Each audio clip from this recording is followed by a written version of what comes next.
This is Robert. I'm making this video to talk to you about something that I rarely talk to anybody about, and that's about being afraid.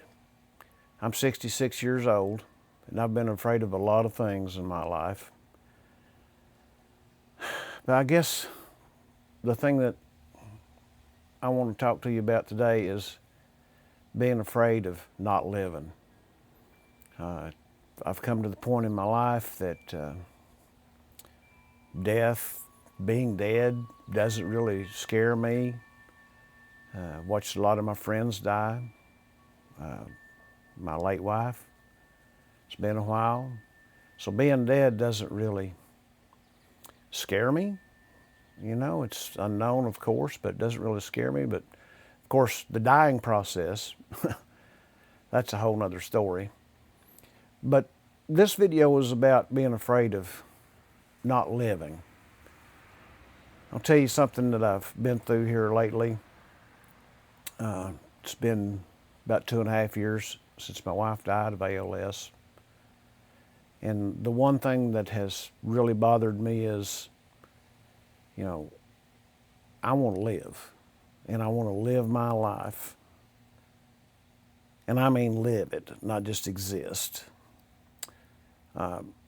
I'm okay as far as money goes and all that kind of stuff. I'm a retired teacher.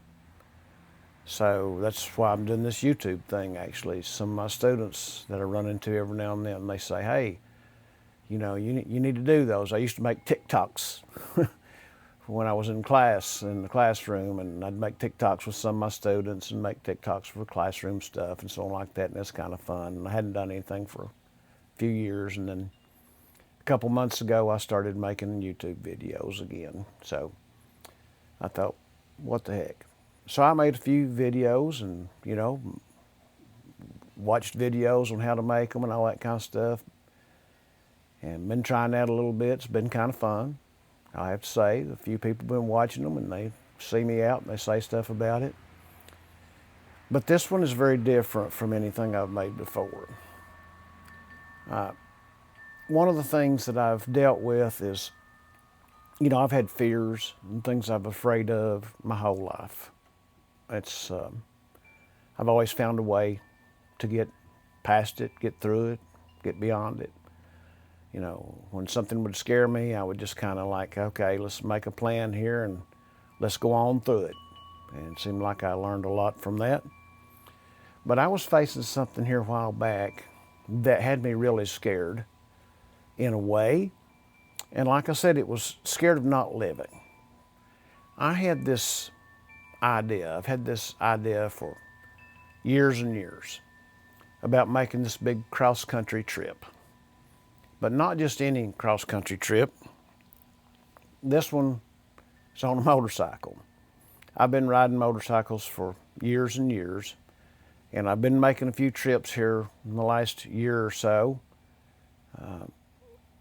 I've been seeing a woman who's also a retired teacher, and she's ready to travel just like I am.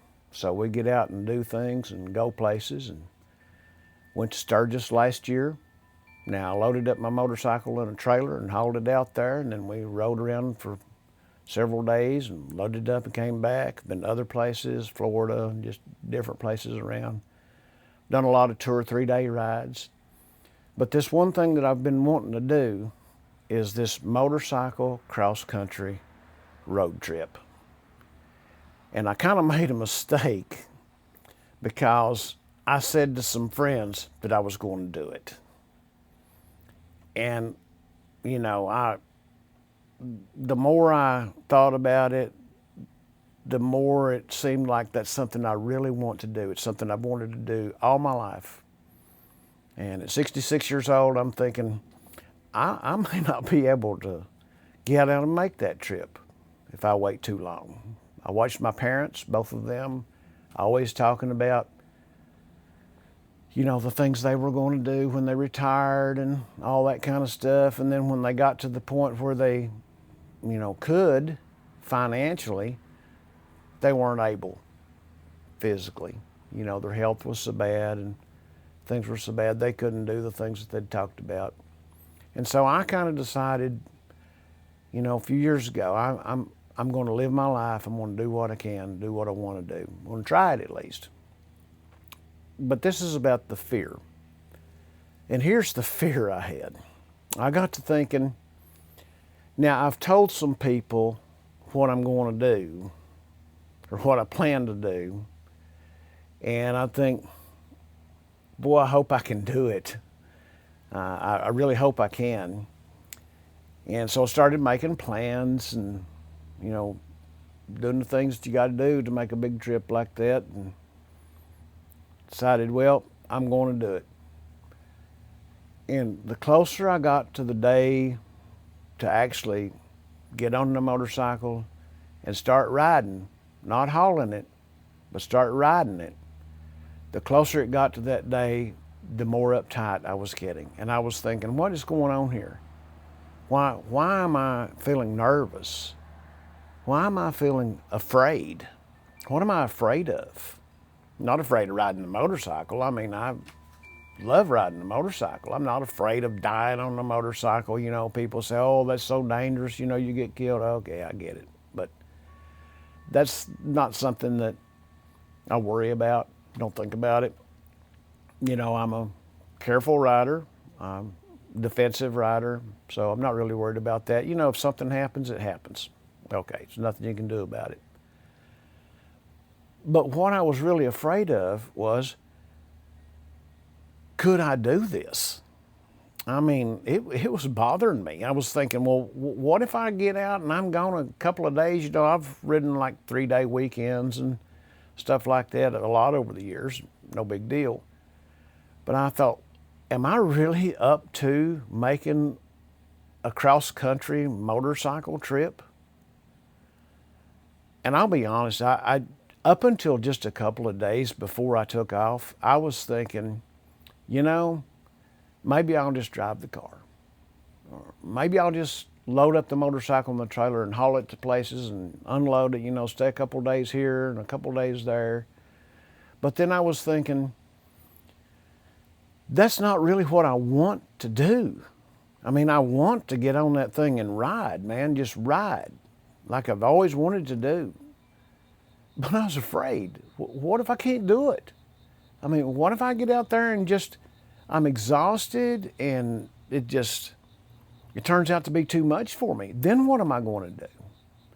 I mean, am I going to find somebody to, you know, rent a U-Haul and haul my bike back home and just never tell anybody about this trip?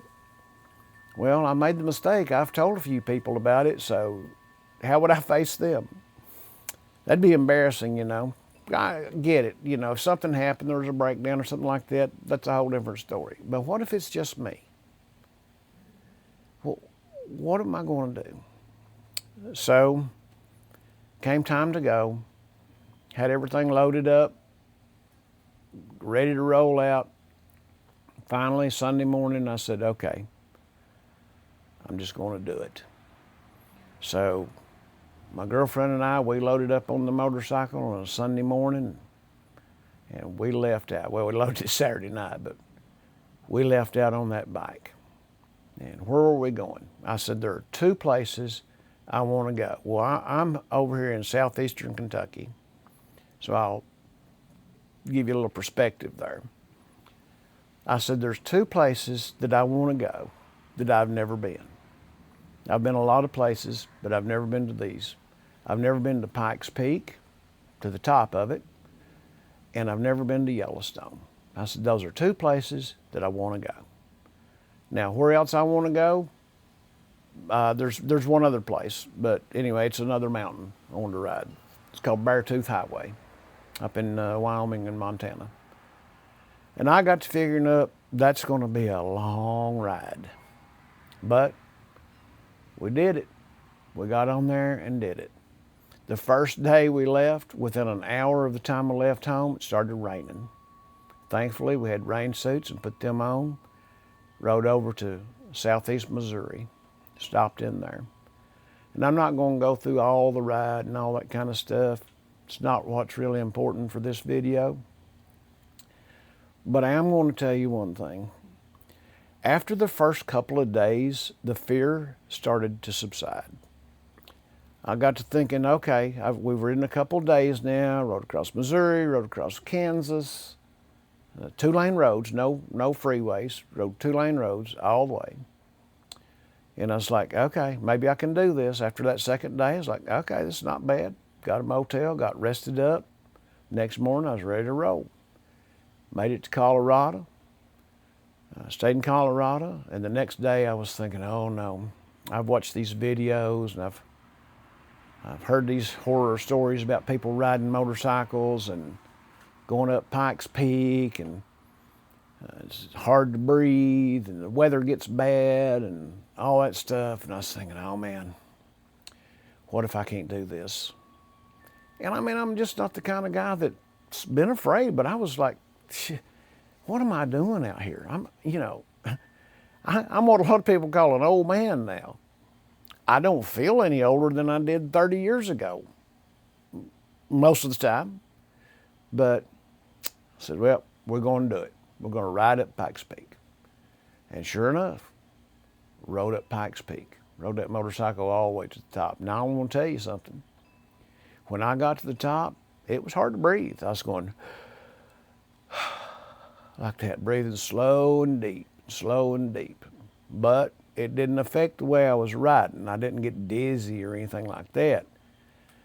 But if I walked very much, exerted myself, I was really having a hard time breathing. But once I got up there, I thought, okay, let me adjust a little bit. And then coming back down was no problem. So that was the first real challenge of the whole ride, other than getting on it and leaving in the first place. I was so glad that I did it, because I learned something about myself. You know, if I could conquer that fear, then I could conquer other fears. And fears are different when you're my age than they are when you're young. It's that bravado and all that stuff is gone.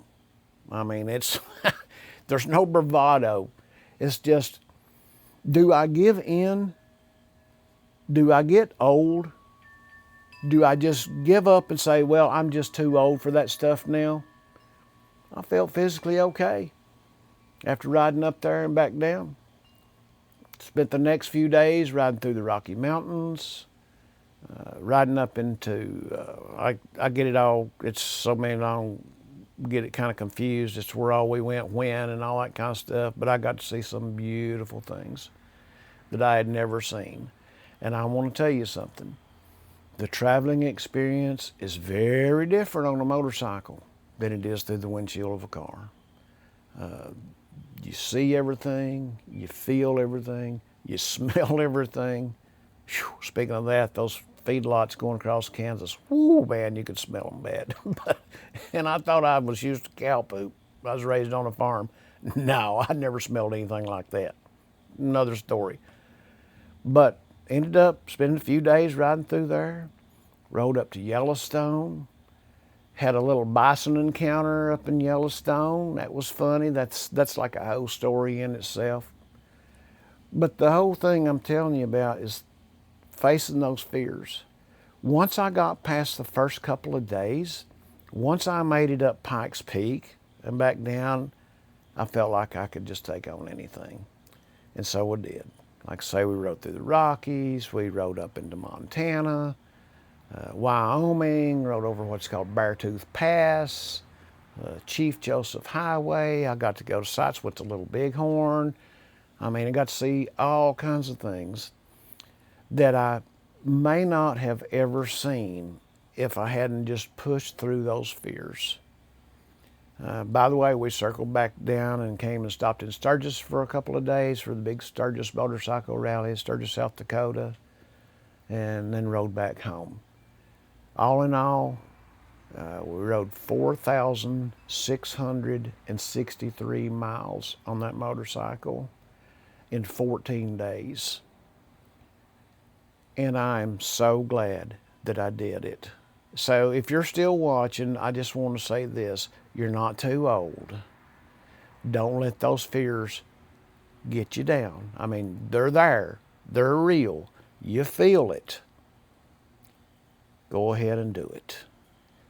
don't be afraid to live. You're not too old. You can do this. Thanks for watching. If you've watched this far and you want to check out some of the other videos, they're very different from this one, but check them out while you're there. Thanks for watching.